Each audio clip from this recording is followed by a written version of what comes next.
I just learned that my husband is the fifth prince of the current dynasty, his grievances have been redressed, and he will return to the capital immediately.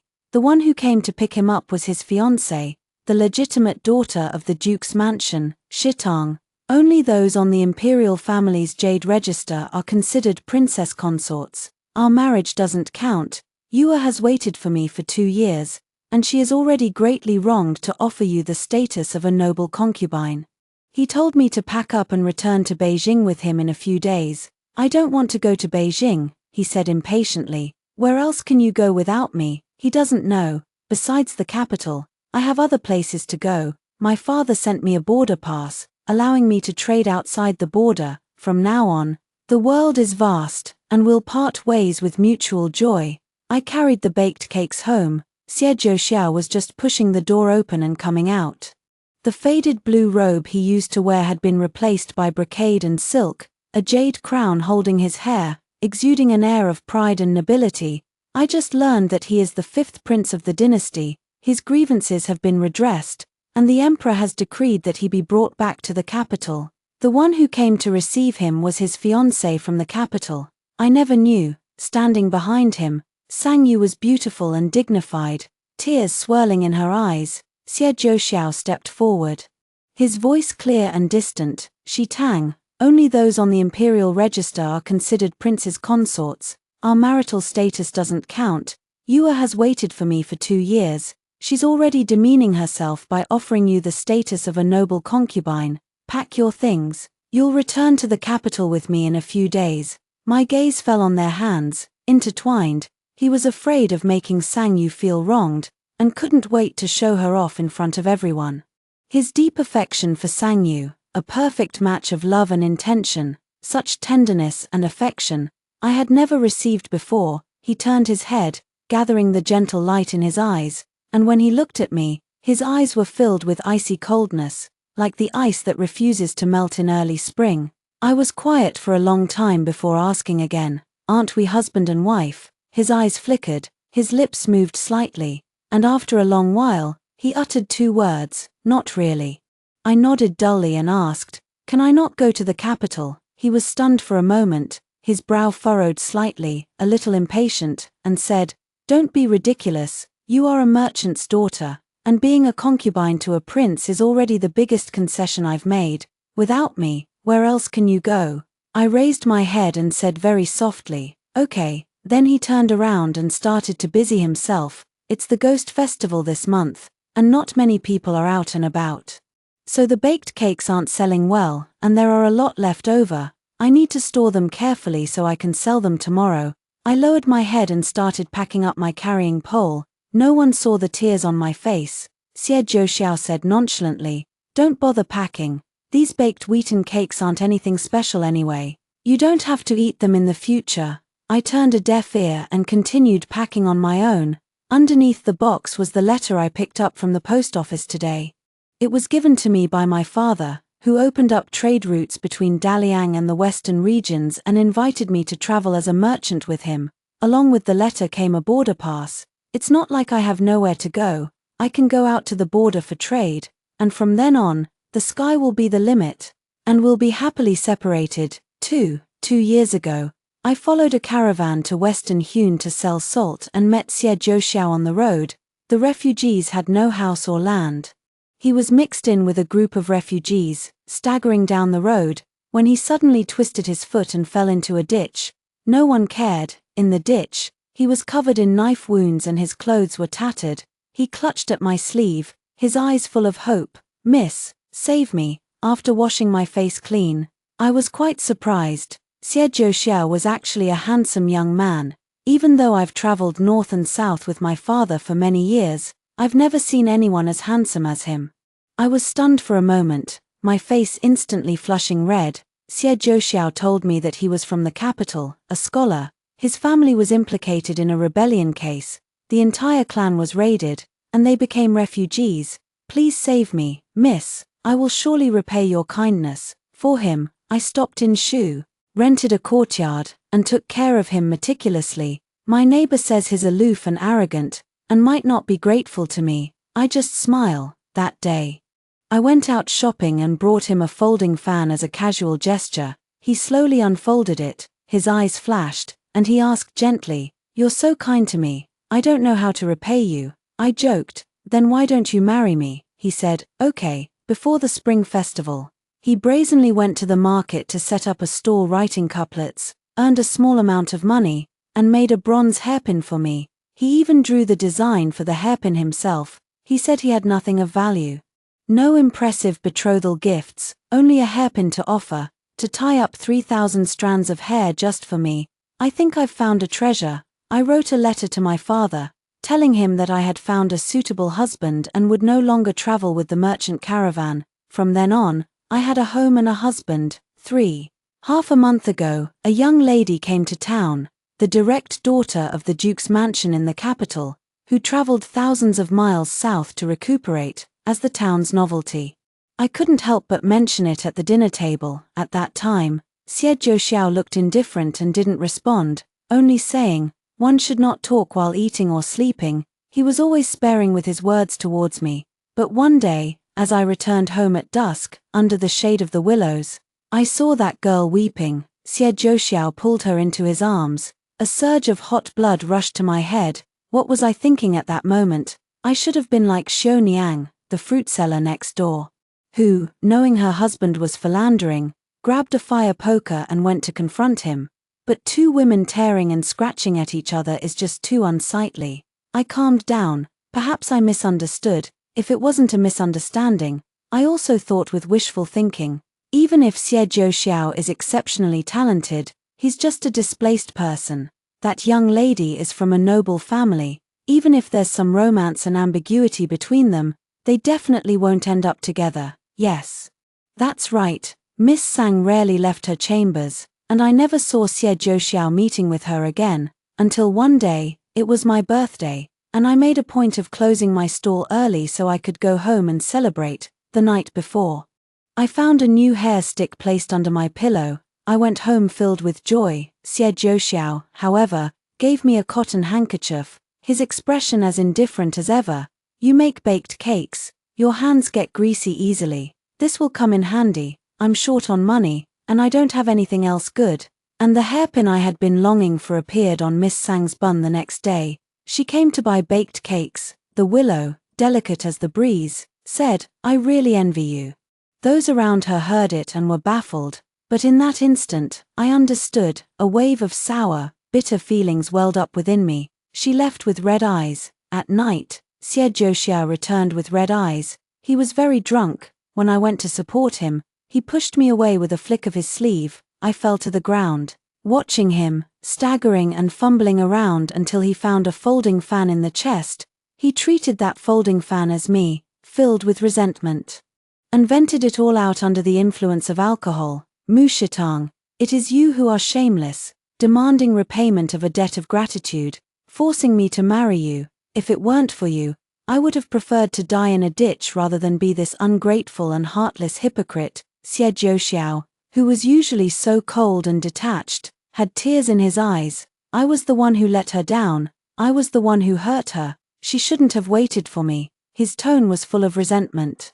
It turned out that Miss Sang was his fiancée, who had been waiting bitterly in the capital for 2 years. He was in love, and she was willing. Yet I, a wife who suddenly appeared, had forcibly torn them apart. He held the folding fan, and suddenly with a fierce force, with a tearing sound, the fan split. Once, twice. The night was still, and the sound of silk paper tearing was incredibly clear.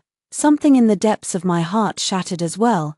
I choked back, afraid to make a sound. Then, Xie Zhouxiao sat alone in the courtyard, forlornly staring at the full moon, muttering "Yua," and finally fell asleep, drunk and deeply asleep.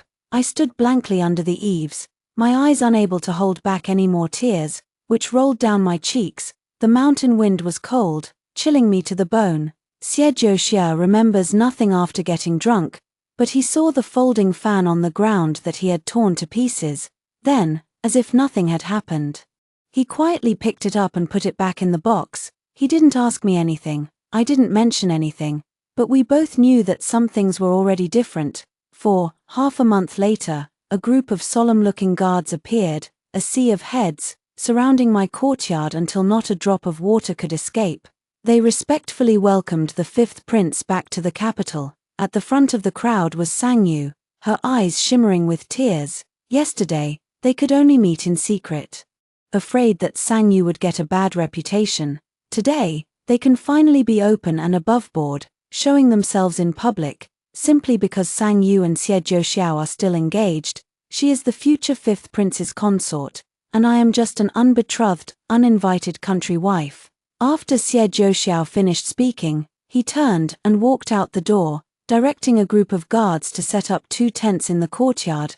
One was for him, and one was for Sangyu. He said that he needed a few days to pack up. And when the time came, they would return to the capital together. Sangyu would not return to her duke's mansion and would wait here for him. It was also from this day on that Xie Zhouxiao never entered my room again. This is quite good.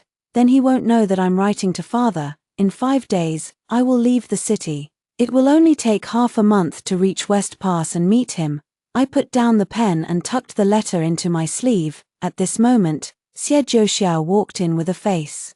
Sangyu followed timidly behind him, her face pale. Xie Zhouxiao was very angry and asked coldly, "Didn't I tell you not to make any more? Do you know how greasy that taste is? You have felt nauseous just from the smell. Behind me is the kitchen, the stove is warm, and the meat filling is simmering.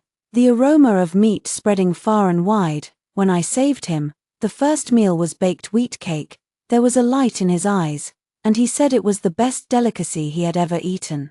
He praised my good craftsmanship. He is skilled at making money and managing the household. He said he would never get tired of it in his life." I paused for a moment, and Sangyu's face turned pale. She covered her mouth with a handkerchief and repeatedly retched. Xie Zhouxiao felt sorry for her, but also angrier. He ordered me, "Quick, put out the stove." Cold and hard, resolute. "I don't want to. I still want to sell sesame cakes for a few more days and save a little more for travel expenses. The northern frontier is very far away," I said expressionlessly, my voice stiff. "This is my home. If she doesn't move in, she won't smell it, will she?" Sangyu frowned slightly, her eyes red, and gently tugged at his sleeve. "Fifth brother, don't make things difficult for Miss Mu. It's my fault. Although I've been in Shu for a while, I'm weak and probably not used to the climate. I should go back to the villa and wait for you." Xie Zhouxiao's face grew even more unsightly.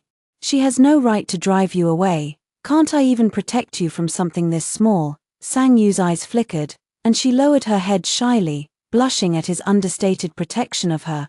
I clutched the letter in my sleeve. The July heat made me feel utterly cold. She was gentle and kind. I am the aggressive, villainous person who drove out the mistress. Forget it. It's only a few days. It doesn't matter if I have less money. If worst comes to worst, I'll just sell this house and never come to Sichuan again. I didn't say a word, taking it as tacit consent, and then strode over the threshold. "Where are you going?" As we brushed past each other, Xie Zhouxiao stopped me. I looked up and said softly, "Going to send a letter to father. Is that not allowed?" He released my hand, not interested in the contents of my letter. He thought I was going to tell father, thought I was some royal concubine, enjoying wealth and status. "The letter has been sent." All smoothly. When I returned, the fragrance of the baked cakes had long dissipated. The chickens and ducks in the backyard had been given a large basket of them and were happily eating away. And in the stove, Sangyu's medicinal cuisine was simmering. 5. I packed my belongings alone. Cotton clothes, cloaks, fur boots. A motley assortment of everything. Just as I picked up a cyan robe, caught in a dilemma, Xie Zhouxiao walked in. He frowned. "The prince's mansion has everything. There's no need to bring these shabby things." I pursed my lips and asked, "You don't want this either?" Xie Zhouxiao glanced at the clothes in my hand, his expression indifferent. He didn't remember. Xie Zhouxiao fell ill during his exile and became particularly sensitive to cold, last winter. It was so cold in Shu that water froze instantly, and even wearing cotton clothes didn't help. I trudged through the snow up the mountain and got 2 wolf skins from a hunter. When I came down, my legs were so cold I could barely feel them. Then I stayed up several nights to make him a set of winter clothes. On the cuffs, I even sewed 2 sprigs of green bamboo. I wouldn't have known embroidery, But I learned shoe embroidery for him. Xie Zhouxiao's lips moved, his face showing nothing but disgust.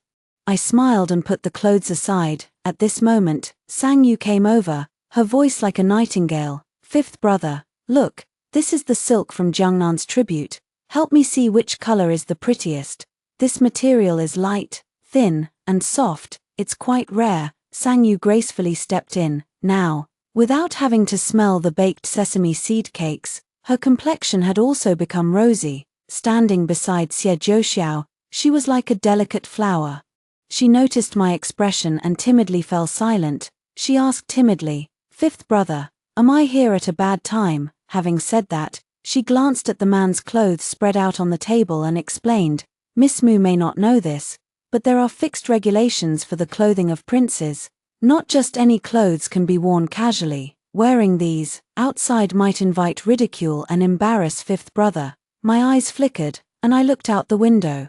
The green willows and slanting sunlight made the two of them look like a perfect match, like a golden couple, both with an air of arrogant nobility. Xie Zhouxiao said, "You're from the countryside and don't know the rules of the palace. In the future, Yua will teach you these things." I smiled bitterly and responded softly, "I understand." Sang Yu smiled at me, gentle and considerate. "My brother has entrusted this to me. I will definitely do it well." Xie Zhouxiao's voice was full of affection.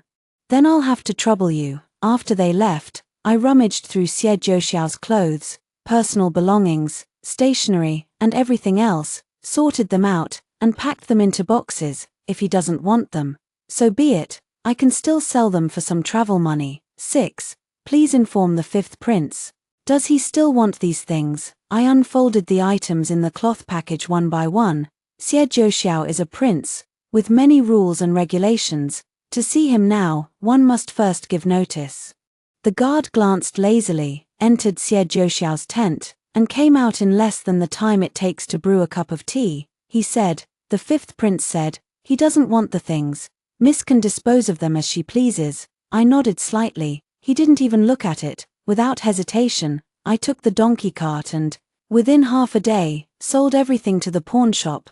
Then I bought new things, large boxes and small boxes. When I returned home, I was fully loaded, all winter clothes, furs, saddles. But no one was interested in questioning. The guards and maids looked straight ahead. Only as I walked away, scornful voices trailed in fragments. The chance to strike it rich is rare. When sudden wealth comes, who can resist buying things? Poor our young lady, she'll have to call someone like that sister from now on. I couldn't help but quicken my pace, leaving those words far behind. Now, all I need is a good horse. 7. The old lady next door has always wanted my recipe for baked cakes. I sold 2 ounces of them and then took my little donkey to the horse market. The horse market was bustling. Most of the people who came to choose horses were merchants transporting goods, who knew which horses had good legs and stamina. I walked around for a while and finally settled on an inconspicuous one. Haggling over the price, the old man stroked his white beard. "Young lady has a good eye, but this silver isn't enough. How about taking a look at another horse?" The old man pointed to a white horse not far away, but someone had already set their sights on it. Sang Yu's delicate voice was especially clear in the noisy and bustling horse farm. "Fifth brother, this horse is beautiful. Do you think it's okay?" Xie Zhouxiao sat on another horse, leaning over with a smile, his face full of doting. "Anything you like is fine." Sang Yu suddenly looked over. "Miss Mu." Xie Zhouxiao turned his horse around and saw me. He looked down at me, frowned, and asked, "What are you doing here?" I tugged at the rope in my hand and told him the truth. "Selling a donkey. The donkey's not very strong and can't go far." Xie Zhouxiao didn't doubt him. Suddenly, his gaze fell on my hair. He narrowed his eyes, momentarily distracted. His voice was a little strained. "Where's your hairpin?" I subconsciously touched my hair. Women love beauty, and I've bought a lot of jewelry over the years, but the copper hairpin he gave me, regardless of the changing seasons, I always wear in my hair. I usually keep it polished and gleaming, without a single rust spot. I looked up and said quietly, "Oh, wasn't your guard asking you something? They're all cheap trinkets. It would be undignified to wear them out, so I didn't." Hearing this, Xie Zhouxiao looked displeased. a hint of annoyance flashing in his eyes, with a somewhat gnashing tone. Cheap. Xie Zhouxiao dismounted and strode closer. That was my. Suddenly, Sang Yu cried out in alarm, "Fifth brother." The horse beneath her was startled and about to throw her off. Xie Zhouxiao instantly turned back, grabbed the reins, and steadied the horse. Then he gently helped her off the horse. Sang Yu was still shaken, her face pale with lingering fear. "Fifth brother, this horse doesn't seem to like people. I'm a little scared. Let's try another one." Whatever he wanted to say to me was forgotten. Xie Zhouxiao's face was no longer displeased, his eyes and heart only contained Sang Yu. And he said to me ambiguously, "Forget it, if it's sold, it's sold. After returning to the capital, I'll get you a gold hairpin." Xie Zhouxiao turned his head, wanting to say something more, but I had already turned around. Sang Yu tugged at his sleeve. "Fifth brother, over there, that horse looks good.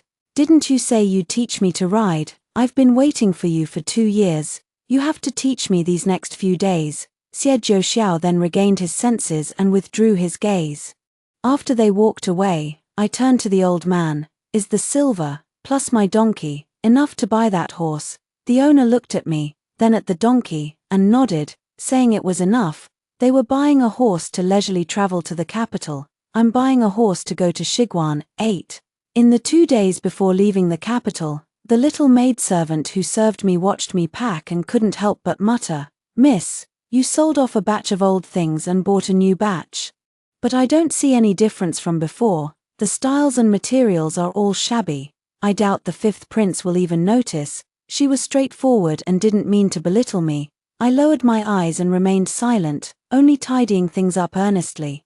Being humble is fine. These are all things a merchant can use. One more day, and I can leave. While I was packing, the guard who attended Xie Zhouxiao closely came to tell me that Sang Yu had sent an old nanny to teach me etiquette before going to the capital, so as to avoid offending dignitaries when the time came. I had seen this old nanny before. She was Sang Yu's wet nurse. She had a kindler-looking face, but that was only in front of other people. Before me, the old woman, imposing without anger, stood with her back straight, commenting on me from head to toe before laying down a bunch of rules.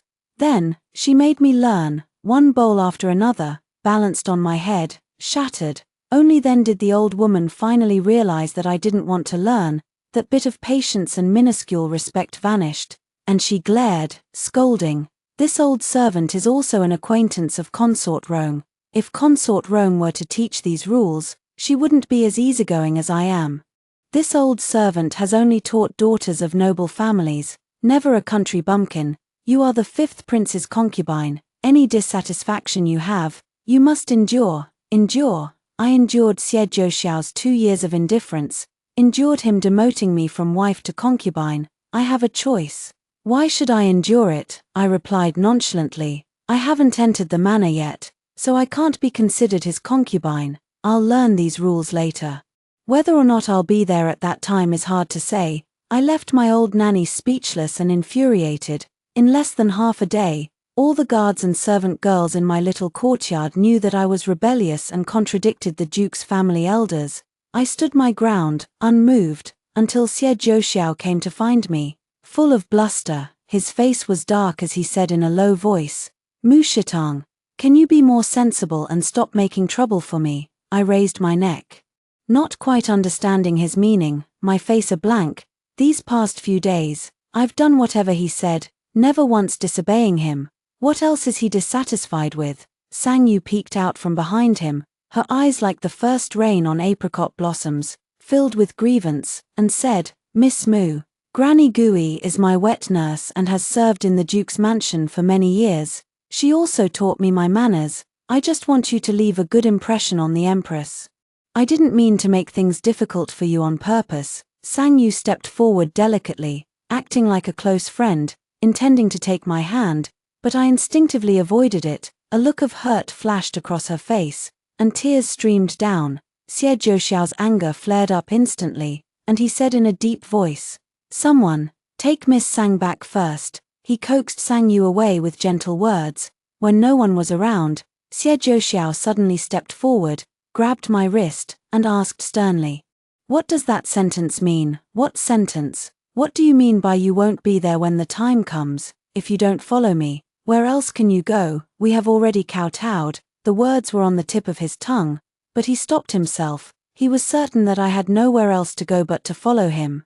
But I blurted out a lie. That was just anger talking. He seemed to breathe a sigh of relief, but he was still clutching my hand, with great force, squeezing it until it hurt. His voice was extremely cold and filled with disappointment. "Mu Shitang, you were born of lowly status. You weren't even qualified to be a concubine. I was able to give you the status of a noble concubine because of how much I pleaded with my mother, with the Duke's mansion. Do you know how much I protected you?" I smiled stiffly, my heart being stabbed by knives. He never asked me if I was willing to be this favored concubine. Xie Zhouxia released me, smoothed his sleeves. And his eyes held no warmth. "Be obedient. Once I return to the capital and marry Yua, I will bring you into the household. Don't cause trouble, otherwise, you won't even have the status of a favored concubine, and can only be a chambermaid." I lowered my eyes, my fingertips turning white as I pinched them, enduring the sourness in my mouth, and replied with a choked voice, "Understood." 9. On the last day before leaving the capital, I took the house deed to the trading house. I stated my purpose directly. "How much can this house be sold for?" The trading house manager knew that I was the woman selling steamed cakes in the East Market, and also knew that Xie Zhouxia was the fifth prince, so he greeted me with a smile and wanted to engage in small talk. I lowered my eyes and only said, "Regardless of the price, sell it immediately, and you can take the house in 2 days. I will never come here again." The shopkeeper nodded repeatedly and even congratulated me. I just wanted a quick resolution and didn't bargain at all, making a losing deal for the first time. I took the silver and went out. In July, pomegranates are redder than fire, blooming in clusters by the Zhon River. In a small room, a couple is sitting around a stove, the fire is burning brightly, and the aroma of tea fills the air. Sang Yu held a few freshly picked pomegranate flowers. Xie Zhouxiao composed a poem with a brush on a silk fan, which Sang Yu took and smelled delicately. The hair ornaments jingled. Xie Zhouxiao sat across from her, raised his hand, and brushed away the fallen petals from her shoulder. It was a tenderness and indulgence I had never experienced before. In the past, I had suggested going out to appreciate flowers several times. He would always say indifferently that he didn't like it. At that time, I naively thought he really didn't like it. But now it seems, it wasn't that he didn't like flowers. But clearly he didn't like the person accompanying him to appreciate them. "I'm just a bore. Appreciating flowers with me is like playing the lute to a cow," not comparable to Sang Yu, who is well read. These past few days, I haven't been able to see Xie Zhouxiao. They listened to the wind sleep in the willows, and chased the moon on horseback. I stood awkwardly behind the tree, my eyes stinging. I lowered my head, swallowing back the tears.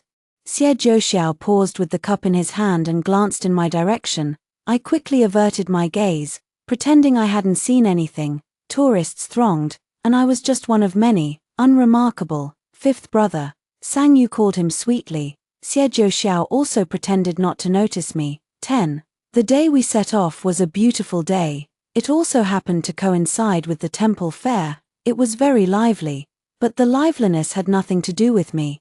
I was just slowly moving things onto the carriage with a little maid. Box after box, piece after piece, filled the carriage, leaving almost no room to sit. The little maidservant complained again in a low voice that I had brought too many useless things, and she had to suffer with me. In the sweltering heat of July, she didn't want to be out in the sun with me at all. Go back to Miss Sang's side. I'm not used to being served by others. After sending the little maidservant away, Xie Zhouxiao came by. He stood beside the carriage, glanced at my fully packed carriage, frowned, and asked in a cold voice, "Are you doing this on purpose?" I pursed my lips and didn't respond, because I knew he had more to say. "Don't forget, you're just a concubine. You can't ride with me and Yua. Don't be. This is the rule," he added. I shook my head, indicating I wouldn't cause trouble. "I can just ride with the coachman. I'm a merchant's daughter, I'm used to it." He went north to the capital, I walked west to Shiguan. We were never on the same path to begin with. Xie Zhouxiao's face was as cold as the ice of March. and he, suit yourself. After much anticipation, Sang Yu finally emerged, surrounded by a constellation of stars. Maids and guards thronged around her, carefully helping her into the carriage. On my side, it was desolate and quiet. Even the only maid I had was sent away. The coachman sat on the carriage, hesitating before speaking. Madam, miss. I lifted my skirt and jumped onto the carriage, sitting next to the coachman, and said softly, slow down a bit, there's no rush. The wheels rumbled, heading towards the city gate. My cart is heavy, so it moves especially slowly. In my sight, Xie Zhouxiao's carriage was getting further and further away from me. At first, he asked the coachman to stop and wait for me, urging people several times to tell me to hurry up and not get lost. The coachman patted his chest and said, there is only one official road to the capital, you can't get lost. Sang Yu lifted the curtain of the carriage, revealing a small, joyful face, and said, fifth brother, let's hurry. Maybe we can still catch the wheat blossoms in the capital. Xie Zhouxiao listened and couldn't help but urge his feet, and the horse went faster and faster. The city gate was crowded with traffic, carriages, donkey carts, pedestrians, porters. It took the carriage a long time to squeeze out. Xie Zhouxiao didn't notice that none of the dragon-like carriages following on the official road were mine. Watching Xie Zhouxiao's carriage getting further and further away, the coachman cracked his whip to urge the horse on. Miss, hold on tight. But I pulled the reins, took a silver ingot from my bosom. Thank you for your trouble. I will take care of the rest of the journey myself. The coachman was hired help, just doing his job for money, and didn't ask any unnecessary questions. He took the silver and jumped off the carriage. I turned the carriage around and headed west. 11. On the official road leading to Chongyang Pass, my father and a group of partners had been waiting for a long time, under the blazing sun. They were all a little anxious. My father remained calm. They're here, I responded with a soft Then, tears flowed uncontrollably. He, usually so eloquent, seemed somewhat silent at this moment. In normal times, he would definitely lecture me, but what's done is done, and more words are of no use. Father has always been broad-minded, not looking back on the road we've traveled, but asking about the journey ahead. Girl, let's go. Apart from the initial discomfort of the first 2 days on the road, I quickly adapted. We traveled west, the great river flowed, the mountains towered, and finally, we successfully passed through Chongyang Pass. No friends bid farewell at Yangguan Pass. Setting out to the west, Father said excitedly that now that the two countries were on good terms and trade markets had opened, there were many good things beyond the border, and this was our chance to make a fortune. Beyond the border was a desolate desert, with lonely smoke and the setting sun over the long river. I have seen people from the western regions with green eyes, and the melons grown in the Gobi Desert are cloyingly sweet. Standing on the dune, I felt as insignificant as a grain of sand. My father came over, spat out a mouthful of welding fumes, and asked, thinking about that person. I shook my head. I'm so glad I didn't go back to Beijing with Xie Zhouxiao. All there are walled courtyards, and every day you have to worry and wonder if he loves you. But now, here, the sky is vast and the sea is boundless. My petty anxieties had long since been relegated to a small corner. I curved my lips and smiled, saying, your daughter is thinking, if we make a lot of money on this trip, can Daddy find me a stepmother? Father coughed. You dare to tease your old man.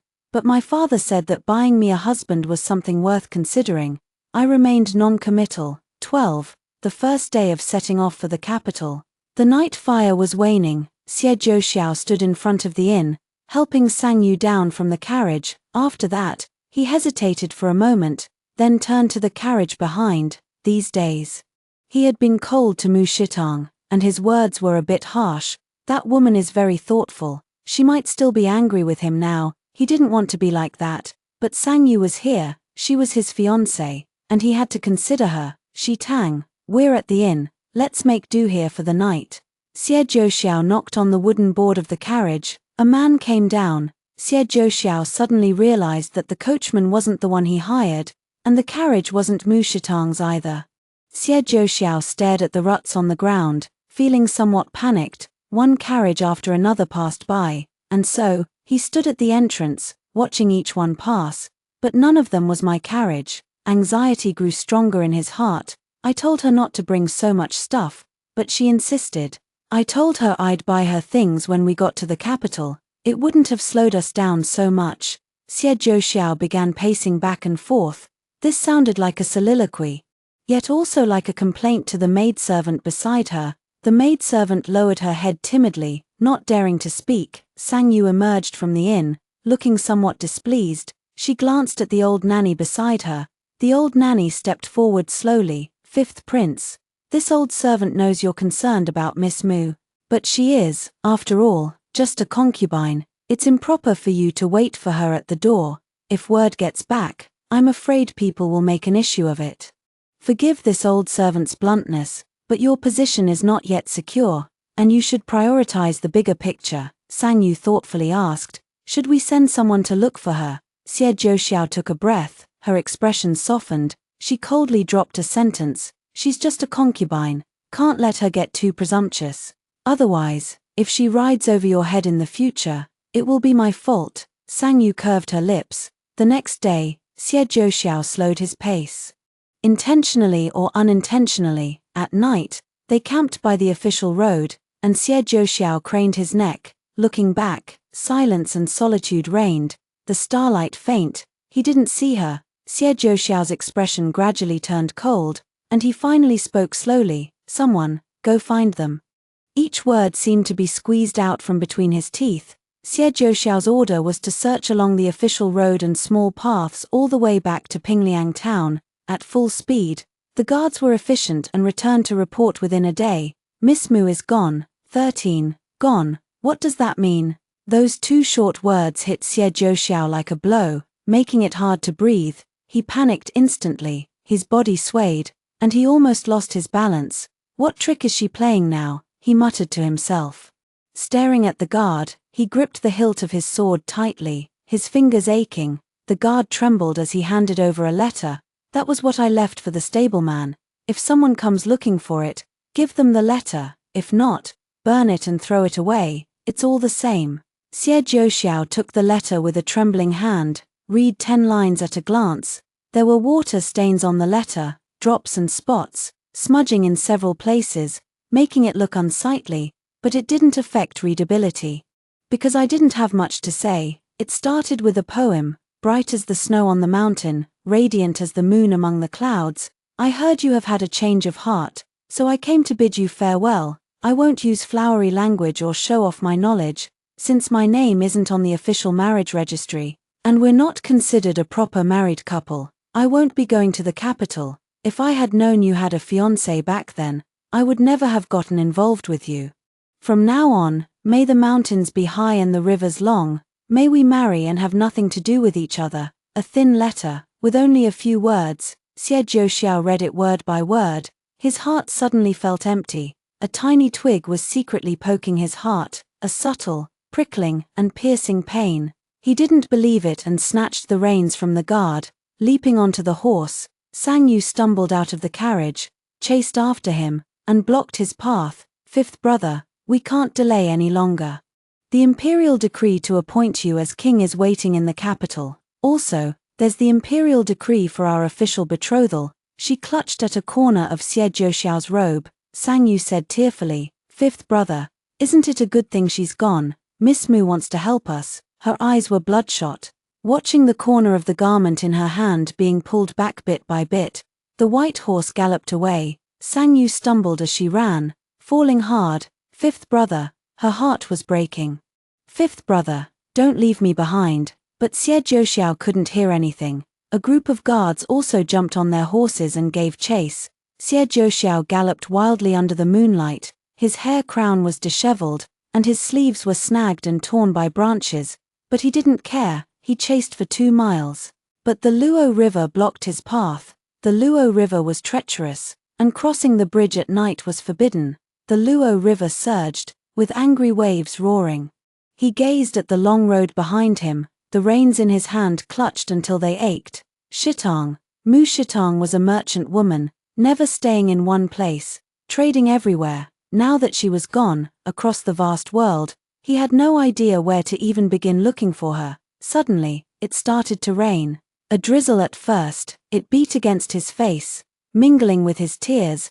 They streamed down together. That year, apricot blossoms bloomed in the misty rain, and she saved him from the ditch. Pulling him out of the mire, that year, after the Qingming rain, the crabapple blossoms of Shifu filled the air, and they got married in a simple courtyard in the countryside. He promised her, "I will be with you in life and in death, as we have agreed." This year, they are separated by life and death. And some promises to be together in life and death can break your heart even when you are still alive. The guards chased after them. Sang Yu also chased after them, crying. The rain grew heavier and heavier, very noisy, yet very quiet. He originally thought that marrying Mu Shitong back then was just a reluctant repayment for her life-saving grace. He even felt humiliated. Indifference and aloofness were the price she should bear. He thought that giving her the position of a favored concubine was the greatest blessing in the world for her, and she should be grateful. Only then could he make up for some of his disservice to Sang Yu. He lied to himself that he didn't love Mu Shitong, but she left. Only then did he realize that she had taken his heart away with her. 14. I went to the western regions with my father, to Lulan, and to many other places. We sold silk and spices from the central plains, and brought back cattle, sheep, furs, and jade. The frontier was prosperous, and my father's border trade grew bigger and bigger, making him the largest merchant in the border region. That year, my father took a big deal from the imperial merchants, supplying furs and western region jewelry to the royal family. My father didn't trust the staff to go, so he took me to escort the goods himself. This is my first time in the capital. The prosperity is dazzling. The one who received us at the post house was the imperial merchant, and the one who manages the imperial merchant is the fifth prince, Xie Jiuxiao. He is already the Prince of Yang now. This is the first time we've met in 3 years. He stood in front of the trading house, tall and elegant. In the sparse rain of apricot blossoms, he still carried a sense of pride and nobility, but his cheekbones were prominent and his figure. Chu has lost a lot of weight. His lips moved slightly, his eyes gleaming. "Shitong, I've been looking for you for so long." His voice was a little hoarse, and still longing, but seeing him now, I no longer felt the heart-fluttering, anxious hesitation of those years. "I am very calm," I curtsied formally. "Your Highness." Xie Jiuxiao's voice caught a hurt look in his eyes. "You don't have to be like this." He looked at me, his eyes full of affection. "I didn't marry Sang Yu. She is just a concubine. My position as the primary wife has always been reserved for you. Shitong, will you come home with me?" He explained that he was at his lowest point back then. The least powerful and influential among all the princes, Consort Rome was not his birth mother, and he could only rely on the power of the Duke of Sang to gain a foothold in the court. His eyelashes slightly wet. "Shitong, you have always been in my heart. It was my blindness that caused me to fail you before." I tilted my head slightly, gazing at the hazy blue sky. I answered with his own words, "We had no matchmaker, no betrothal gifts, no entry in the imperial register. We are not husband and wife." "These are your words. I am but a humble person, at most fit to be a chambermaid." "Those were your words. These words, I have kept hidden in my heart for many years. Every time I think of them, I resent it once more. But as time passes, the grudges also dissipate. I felt neither sorrow nor joy, Xie Jiuxiao, when I told you to marry me back then. It was just a joke, actually. At that time, as long as you said you had a fiancé, I wouldn't have forced you. Now, it's just turning back from a wrong path." Xie Jiuxiao's face was pale, and something seemed to shatter in his eyes. His fingertips trembled, and he staggered back a step, his gaze blank and desolate like the west wind. He said, "I don't believe it. You're willing to come to the capital, so you still have me in your heart." I felt a little cold, pulled my fox fur cloak tighter, and said calmly, "Merchants value profit. Business can be done anywhere. If it were business, I could discuss it with you as a merchant. However, you are an official of the imperial court, so it's best if we don't meet privately too often." Having said that, I turned around and returned to the post house. I closed the door. Going home, I picked up the account books and began to read through them. Nothing happening outside is as important as my account books. 15. This batch of furs entering the palace is extremely precious. The ladies in the palace like them, and they specially instructed the imperial merchants to have me bring the goods into the palace. In the imperial garden, the ladies of the various palaces and noblewomen were all present. Xie Jiuxiao's adoptive mother, Consort Rong, was also there. Consort Rong's face was plain and indifferent. She just glanced at me briefly, without any reaction, perhaps after years of fighting in the palace. All her edges had been smoothed out. Sang Yu accompanied Consort Rong. As a secondary consort, she was not qualified to sit with Consort Rong on this occasion, but instead stood aside, waiting to serve her mother-in-law at any time. She lowered her eyes, her expression lonely. It was as if a bright, noble, and beautiful flower was covered in a layer of grey, dull and hazy. I received all kinds of strange looks. It was no secret that when Xie Jiuxiao was exiled to Shu, he married a wife who did not return to the capital with him. Originally, Sang Yu was his legal wife, but I became his concubine. Some said she was petty and narrow-minded, unable to tolerate concubines. Some say I, a lowly commoner, dare to dream of becoming a prince's consort. Others say Xie Jiuxiao is either deeply affectionate or heartlessly fickle. All are scrutinizing me. Yet, tacitly, no one mentions the past. I ignored these probing gazes and went straight to the imperial concubines. Beginning to describe the items I had brought, source, texture, unique features, in my eloquent speech, I even spoke of the scenery of the western regions. The noble consort enjoyed listening to stories from the outside world and came over, interrupting me to ask, "Tell me, I heard there's singing sand in Lulan. Have you seen it? What's it like? Does the sand really sing? You're a woman. How could you run so far? Where else have you been?" The imperial concubine specially asked someone to give me a seat. I firmly declined. There are too many stories beyond the Great Wall. I smiled and began to explain. Sand doesn't sing, it's just that the desert has many strange rocks. Whenever the wind rises, the sand passes through the rocks, creating sounds that vary with the seasons. The Guifei listened with fascination. The palace women were confined to the palace walls their entire lives, so they were particularly interested in hearing about the outside world. Even the always indifferent Rongfei came over, listening intently. As for Sang Yu, she stood respectfully to the side, completely ignored.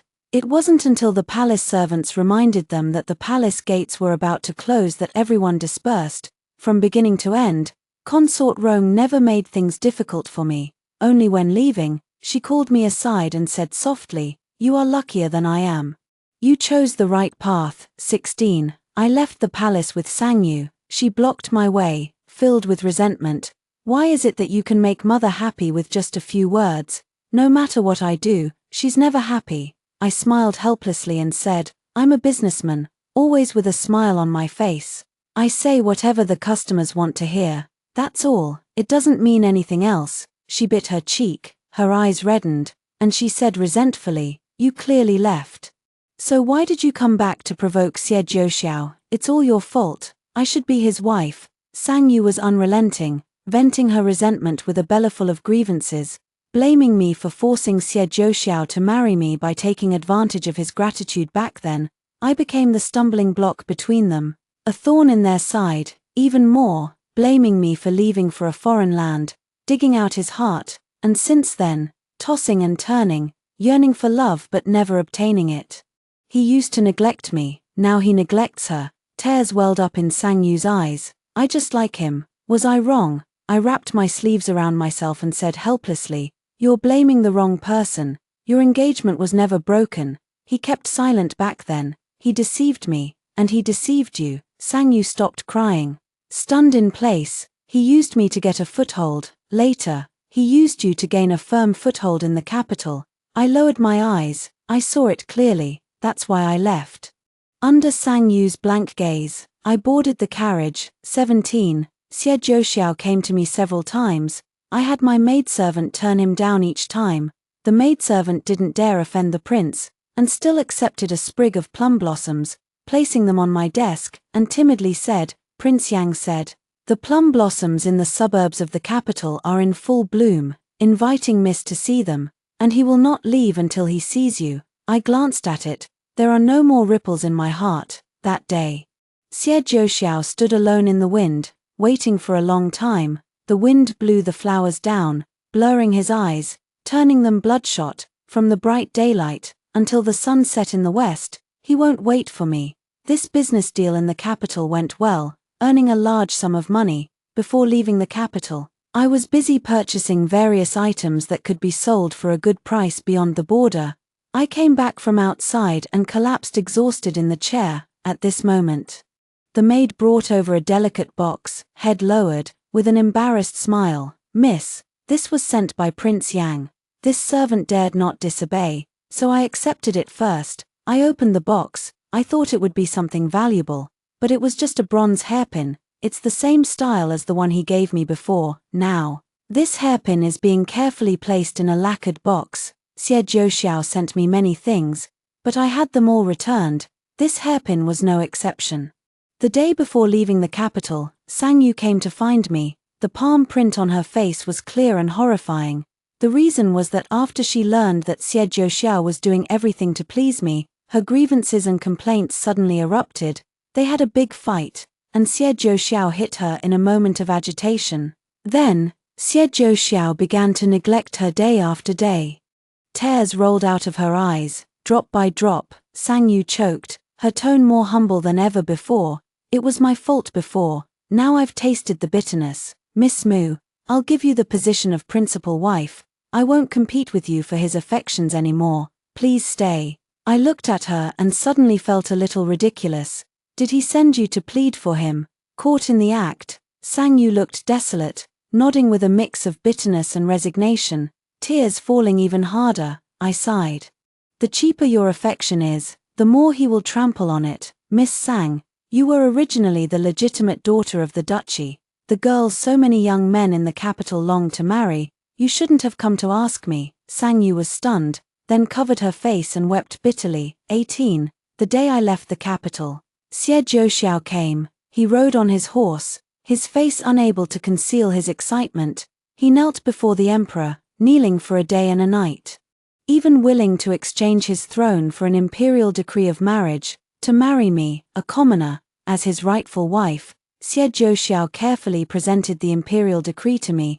He looked at me stubbornly, humble and hoarse. "Shi Tang, as long as your name is written, you will be my proper and legitimate wife. Don't go." "Okay." I gently pushed him back. In that instant, everything in his eyes collapsed and darkened. I said calmly, "Why don't you understand?" His face turned pale instantly, his lips trembling slightly. I paused and continued, "I don't like you anymore. I like the Chinese flowering crabapple in Jiangnan, the sour apricot in the northwest, and the mare's milk wine beyond the Great Wall. I like too many things. There's no room for you." I turned my head and looked at the person behind him. Sang Yu was crying her eyes out. "But some people are filled completely with you. But you've let down one after another." Having said that, I signaled the coachman to set off. The carriage slowly pulled away, and I lifted the curtain a bit. Seeing Xie Zhouxiao still standing there, he understood. I was completely not going to turn back. This parting may be the last. 19. A few more years passed. Sang Yu finally got her wish and became the princess consort of Yang, the emperor. In order to ensure the continuation of the imperial family line, suggested that the princes take concubines to bear children. Several princes declined, citing harmonious relationships with their wives. Only Xie Zhouxiao accepted, with Sang Yu personally selecting 2 concubines for him, well-behaved and lovely, with a clean family background. Sang Yu was his youthful ideal, someone he had given his heart to, someone who had once used every means to compete for his affection, someone whose eyes and heart were only filled with him, without joy or sorrow. She welcomed the concubine into the house with impeccable etiquette. Xie Zhouxiao had originally thought that Sang Yu would use some small tricks. Like before, to refuse his taking a concubine, Xie Zhouxiao asked angrily, "Aren't you jealous at all?" He was a little flustered. "As long as you say you don't want me to take a concubine, I will refuse, Father Emperor." Sang Yu lowered her eyes and thought for a moment, then smiled faintly, as if nothing mattered. "That would be heartbreaking. With numerous offspring of the emperor, Standing out and maintaining the glory of the Prince of Yang's mansion requires currying favor with those in power. In the face of that, romantic love between men and women is as fleeting as clouds. Xie Zhouxiao suddenly realized, the things he lost always came one after another. Even you don't love me anymore. Many years later, I went to the capital to do business again. Xie Zhouxiao never appeared before me again. On the contrary, Sang Yu took the initiative to catch up with me.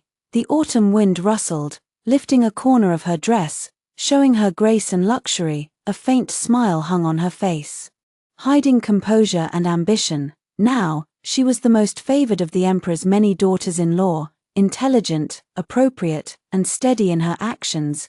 She said she had found another way. Men are often amorous, especially those in the royal family. She only sought to secure her position as the primary wife and firmly grasp power, for that was something no one could take away.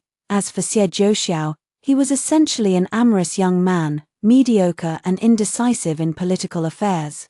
With little to show for it, gradually, he was overshadowed by the many princes. When people mentioned the Prince of Yang, they would only think of the Princess of Yang.